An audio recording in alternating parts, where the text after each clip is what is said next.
সম্মানিত উপস্থিতি, আমরা অনেক সময় কথায় কথায় যুগকে গালি দেই, কখনো ভাবি না যে যুগের ভালো মন্দ যাই কিছু হোক না কেন এটা কার নির্দেশে হয়? এটা আল্লাহ তাআলার নির্দেশে হয়। যুগের কোনো দোষ হতে পারে না, কেননা আমি তো আমাকেই বদলাতে পারি। ব্যর্থতা কার? ব্যর্থতা আমার, ব্যর্থতা আমার।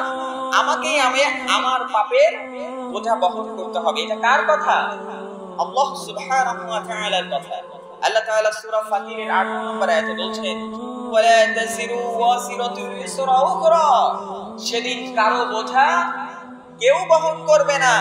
ওয়া ইন তাদউ মুসকালাতুন ইলা হিমলিহা লা ইহমাল মিনহু শাইউন ওয়ালাউ কানা যা কুরবা, সেদিন যদি তোমার নিকট আত্মীয়কে তুমি ডাক দিয়ে বলো, হে আমার বাবা মা ভাই বোন স্ত্রী পরিবার পরিজন, হে আমার ভাই তুমি আমার বোঝাটা বহন করে দাও, সেদিন কারো বোঝা কেউ বহন করবে না।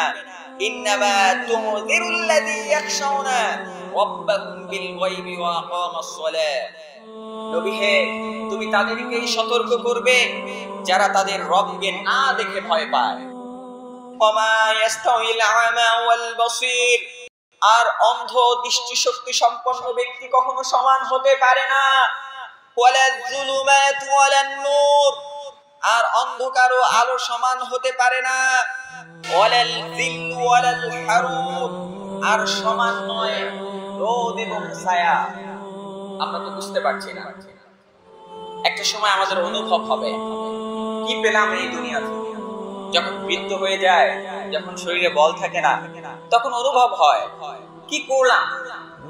যখন সন্তানরা দেখে না, বহুত বাবা মা আছে কষ্টে থাকে, সন্তান দেখে না, সন্তান অনেক ভালো আছে, ওই মুরব্বী বাবা আফসোস করে আর চিন্তা করে কি করলাম নিজের জন্য, কি করলাম নিজের জন্য, কতটুকু করলাম, কি পেলাম এই দুনিয়া থেকে। আজকে আমার আপনরাই আমাকে দাফন করে চলে গেল, আজকে আমার আপনরাই আমাকে দাফন করে চলে গেল আমার চোখ বোঝার সাথে সাথে। আপনি নির্দিষ্ট একটা সময় যখন আসবে তখন বুঝতে পারবেন এই দুনিয়ায় আপনার জন্য কেউ অপেক্ষা করে না, এই দুনিয়ায় শুধুমাত্র আপনার জন্য অপেক্ষা করে মৃত্যু। আপনি যদি কোটিপতি হন আর যদি আপনি ভিক্ষুক হন, আপনার জন্য অপেক্ষা করছে শুধুমাত্র মৃত্যু। এজন্য সময় থাকতে যদি আমাদের ফিল না হয়, আফসোস না হয়, আমাদের যদি অনুভব না হয়, তাহলে আফসোস করার শেষ আর থাকবে না। রাসূলুল্লাহ সাল্লাল্লাহু আলাইহি ওয়াসাল্লাম বলেন, ওরে আমার উম্মতেরা তোমরা শুনে নাও, শাবাবাকা ক্বাবলা হারামিক, বার্ধক্য আসার পূর্বে তোমরা তোমাদের যৌবনকে কাজে লাগাও। যৌবনে তুমি সিজদা করতে পারো, রুকু করতে পারো, যৌবনে তুমি রাত জেগে তাহাজ্জুদ করতে পারো, যৌবনে তুমি সালাত আদায় করতে পারো, যৌবনে তুমি ইবাদত করতে পারো। ওহে আমার উম্মতেরা তোমরা শুনে নাও, শাবাবাকা ক্বাবলা হারামিক, যৌবনকে কাজে লাগাও। ওয়াসিহহাতাকা ক্বাবলা সাকামিক, অসুস্থতার পূর্বে তোমরা সুস্থতাকে কাজে লাগাও।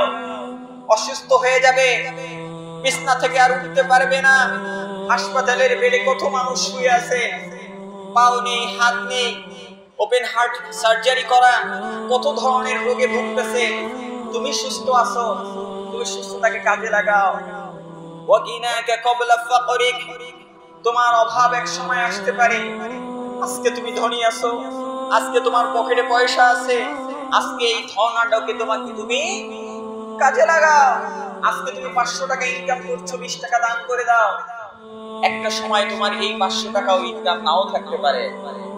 জীবনে অনেক টাকা ইনকাম করছেন, সরকারি চাকরি করছেন, ব্যবসা করছেন, বাণিজ্য করছেন, খামার করছেন, আজকে বুড়া হয়ে গেছেন, পকেটে টাকা নেই, মসজিদে 10 টাকা দিবেন দাম নাই।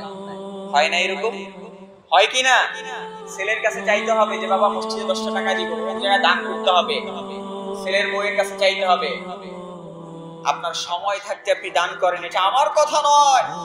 রাসূলুল্লাহ সাল্লাল্লাহু আলাইহি ওয়াসাল্লাম বলেন, ওয়াগিনাকা ক্বাবলা ফাকরিক ওয়া ফিরাগাকা ক্বাবলা শুগুলিক, ব্যস্ততার পূর্বে তোমার অবসরকে তুমি কাজে লাগাও। তুমি ব্যস্ত হয়ে যেতে পারো। এখন তোমার অবসর সময় চায়ের দোকানে নয়, টিভি সিরিয়ালে নয়, গল্প করে নয়, তুমি এই সময়কে স্ক্রলিং করে নয়, ইউটিউব ফেসবুকে নয়, তোমার এই সময়কে তুমি কাজে লাগাও শুধুমাত্র আল্লাহ তাআলার ভয়ে।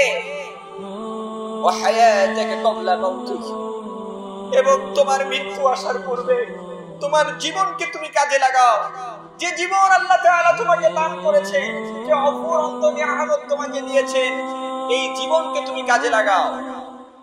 এই জীবন যেদিন শেষ হয়ে যাবে সেদিন যতই তুমি চেষ্টা করো না কেন কোনো কিছুতেই আর কাজ হবে কিন্তু বাস্তবতা ভিন্ন। আমাদের চাওয়া অনেক, আমাদের দৃষ্টি আকাশ ছুঁয়ে গেছে।